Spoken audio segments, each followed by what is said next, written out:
சிவாய நம. திருச்சிற்றம்பலம். சைவத்திற்கு மேல் சமயமில்லை, உள்ளதே சிறக்கும் அல்லது தோன்றாது. நான் உங்கள் அஸ்ட்ரோ சின்னதுரை, பிளிமிசைக்கூத்தூர், பெரம்பலூர் மாவட்டம். சிம்மராசி ஆடி மாத பலன் 2026 நிகழும் மங்களகரமான பராபவ வருடம் தமிழ் மாதங்களில் 4வது மாதம் ஆடி மாதம். சிம்மராசிக்காரர்களுக்கு எப்படிப்பட்ட கிரக நிலைகள் இருக்கிறது, அதனால் என்ன பலன்கள் ஏற்படும், இந்த மாதம் செய்யக்கூடிய வழிபாடுகள் என்ன, பரிகாரங்கள் என்ன என்பதை பற்றி இந்த காணொலியிலே பார்ப்போம். இதுபோன்று தொடர்ந்து தமிழ் மாத ராசி பலன்களை தெரிந்து கொள்ளவும், ஜோதிட தகவல்களை தெரிந்து கொள்ளவும் நமது சேனல் அஸ்ட்ரோ சின்னதுரை சப்ஸ்கிரைப் செய்து கொள்ளுங்க, லைக் பண்ணுங்க, நண்பர்களுக்கு ஷேர் பண்ணுங்க. அதாவது பார்த்தீங்கன்னா, உங்க ராசிநாதன் சூரியன் கடக ராசியில சஞ்சரிக்கக்கூடிய காலம் தான் இந்த ஆடி மாசம். இந்த ஆடி மாசம் அப்படிங்கிறது சந்திரன், அதாவது கடகத்துடைய அதிபதி யாருன்னா சந்திரன். இந்த சந்திரனுடைய அதிதேவதை யாருன்னா பார்வதி. அப்ப பாத்தீங்கன்னா அம்மன் மாதம், ஆடி மாதம் அப்படிங்கிறது அம்மன் மாதம், அதாவது அம்மன் அருள் நிறைந்த மாதம். இந்த மாதம் அம்மனை வழிபாடு செய்யும் பொழுது ஈஸியாக உங்களுக்கு அம்மனுடைய அருள் கிடைக்கக்கூடிய மாதம் இந்த ஆடி மாதம். இந்த ஆடி மாசம் அப்படிங்கிறது தட்சிணாயன கால ஆரம்பம். ஆடி மாசத்துல இருந்து மார்கழி மாசம் வரைக்கும் தட்சிணாயன காலம், தேவர்களுடைய இரவு பொழுது காலம். ஆஷாட நவராத்திரியில ஆரம்பிக்குது. அடுத்ததா பாத்தீங்கன்னா, இந்த ஆடி மாசம் 11ஆம் நாள் வாஸ்து நாள். புதிதாக வீடு கட்டுவதற்கு, மனை கொள்வதற்கு சிறப்பான நாள். ஆடி மாசம் வீடு கட்டலாமான்னு தாராளமாக கட்டலாம். இந்த ஆடி மாசம் 21ஆம் தேதி பாத்தீங்கன்னா ஆடி கிருத்திகை. அன்றைய தினம் விரதம் இருந்து முருகப்பெருமானையும் கார்த்திகை பெண்களையும் வழிபாடு செய்யும் பொழுது திருமண தடை நீங்கவும், குழந்தை பாக்கிய பெறவும், தொழில் வளர்ச்சி பெறுவதற்கும் மிக அற்புதமான வழிபாடு. அடுத்ததா பார்த்தீங்கன்னா, இந்த ஆடி மாதம் 27ஆம் தேதி பார்த்தீங்கன்னா ஆடி அமாவாசை. அன்றைய தினம் பார்த்தீங்கன்னா முன்னோர்களுக்கு படையல் போடுறதும், அதே போல் பார்த்தீங்கன்னா குல தெய்வ வழிபாட்டிற்கும் மிக அற்புதமான நாள் ஆடி அமாவாசை. அடுத்ததாக பார்த்தீங்கன்னா ஆடி மாதம் 29ஆம் தேதி ஆடி பூரம். அன்றைய தினம் விரதமிருந்து அம்பாளையும் ஆண்டாளையும் வழிபாடு செய்யும் பொழுது திருமண தடை விலகும், குழந்தை பாக்கியம் கிடைக்கும், குடும்ப வாழ்க்கைக்கு தேவையான ஐஸ்வர்யங்களையும் கிடைக்கும், குடும்ப வாழ்க்கை சிறக்கும். ஆக மிகச்சிறந்த வழிபாடு. ஆடி மாதம் 32ஆம் தேதி பார்த்தீங்கன்னா நாகப்பஞ்சமி, கருட பஞ்சமி. அன்றைய தினம் விரதம் இருந்து கருடனுக்கு நெய்விளக்கேற்றி வழிபாடு செய்தாலும் சரி, நாக தேவதைகளை வழிபாடு செய்தாலும், ஜாதகத்தில் உள்ள ராகு கேது தோஷம், தார தோஷம், மாங்கல்ய தோஷம், புத்திர தோஷம், காலசர்ப்ப தோஷம், இந்த மாதிரியான தோஷங்களுடைய வீரியம் குறையும். ஆக அன்றைய தினம் கருடன் வழிபாடு அல்லது நாக தேவதைகள் வழிபாடு செய்வது சிறப்பு. ஆக இப்படிப்பட்ட சிறப்பு வாய்ந்த இந்த ஆடி மாசத்துல சிம்ம ராசியை பொறுத்த வரைக்கும் உங்க ராசிநாதன் சூரியன் இந்த மாசம் ஃபுல்லா 12ஆம் இடம் விரயஸ்தானம், அயன சயன போகஸ்தானத்துல இருக்கார். குருவோட சேர்ந்து செஞ்சிருக்கிறார். பொதுவாகவே சிம்ம ராசிக்காரர்கள் அதிகமான விரயத்தை சந்தித்து கொண்டிருக்கிறார். இந்த மாதம் ராசிநாதனும் விரயத்தில் செஞ்சிருக்கிறாரே அப்படின்னா ஓகே தான். ஆனால் பார்த்தீங்கன்னா இந்த மாதம் சிம்ம ராசியை பொறுத்த வரைக்கும் அஷ்டமச்சனி நடக்குது. அகப்பட்டவனுக்கு அஷ்டமச்சனி அப்படின்னு சொல்லுவாங்க. அப்போ இந்த அஷ்டமச்சனியோடைய கெடுபலன் குறையும். ஏன் அப்படின்னா இந்த ஆடி மாதம் 10ஆம் தேதி சனி வக்கரகதியில் சஞ்சரிக்க போகிறார். அதனால அஷ்டமச்சனியோட பாதிப்பு குறையிறது ஒரு ப்ளஸ் பாயிண்ட் இந்த ஆடி மாதம் சிம்மராசியை பொறுத்த வரைக்கும்.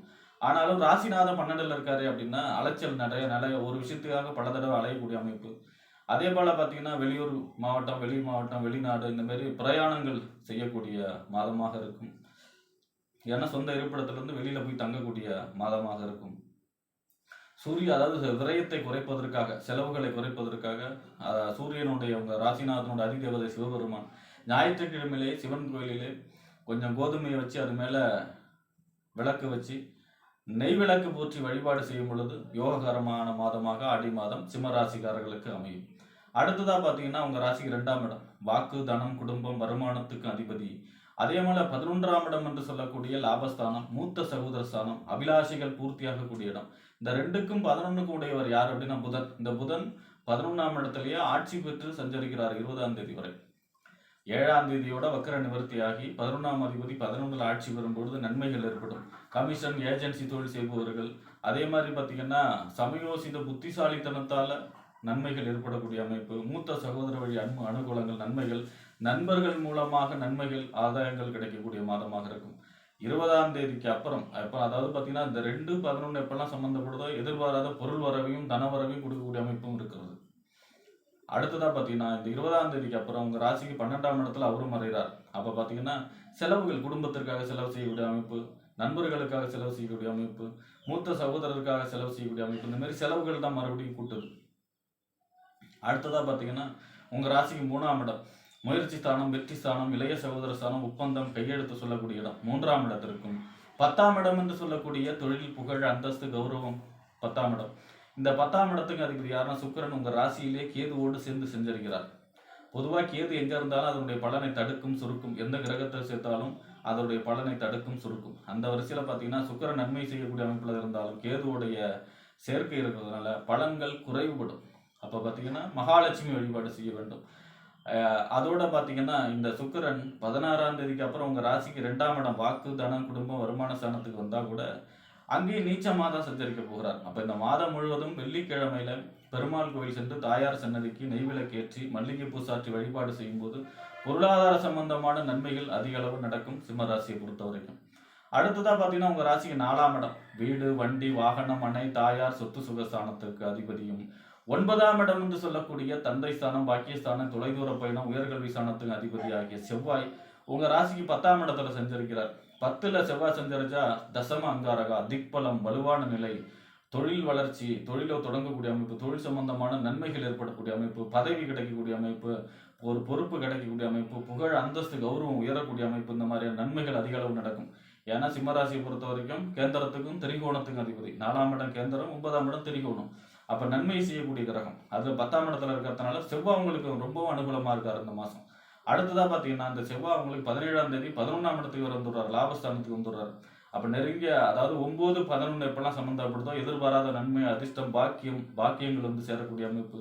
4ஆம் இடத்ததிபதி 11ல் இருக்காருன்னா உங்கள் வாகனம் வாங்கக்கூடிய அமைப்பு, அல்லது வாகனத்தை எக்ஸ்சேஞ்ச் செய்யக்கூடிய அமைப்பு, நிலம் வாங்கக்கூடிய அமைப்பு, இடம் வாங்கக்கூடிய அமைப்பு, வீடு கட்டக்கூடிய அமைப்பு, அல்லது உங்களுடைய இடத்தையோ நிலத்தையோ நல்ல விலைக்கு விற்கக்கூடிய அமைப்பு, இந்த மாதிரி அசையா சொத்துக்கள் மூலமாக நன்மைகள், வாகனம் மூலமாக நன்மைகள் ஏற்படக்கூடிய மாதமாக இருக்கிறது. இந்த மாதம் ஹைலைட்டுன்னா சிம்மராசியை பொறுத்த வரைக்கும் செவ்வாய் 10, 11ல் செஞ்சிருக்கிறதுனால உங்களுக்கு பூமி சம்பந்தமான நன்மை, சகோதர வழி நன்மைகள், தொழில் வளர்ச்சி, இந்த மாதிரியான நன்மைகள் அதிக அளவு ஏற்படும். அதை விட 10ஆம் தேதி சனி வக்கரகதியில் செஞ்சிருக்க போகிறதுனால அஷ்டமச்சனியோட பாதிப்பும் குறைகிறதுனால இந்த மாதம் உங்களுக்கு நன்மை இருக்கும். ஆனால் ராசிநாதன் 12ல் இருக்கிறதும் 12ஆம் இடம் வலுவடைகிறதும் வரவுக்கு மீறிய செலவுகளும் ஏற்படுவதற்கு வாய்ப்பு இருக்கிறது. சிவபெருமான் வழிபாடு, மகாலட்சுமி வழிபாடு செய்யும்போது அந்த பிரச்சனையிலிருந்தும் விடுபடலாம். ஆக இந்த மாதங்கிறது உங்களுக்கு நன்மைக்கான மாதமாக சிம்மராசிக்காரர்களுக்கு இந்த ஆடி மாதம் அமையும் என்று கூறி விடைபெறுகிறேன். நன்றி, வணக்கம்.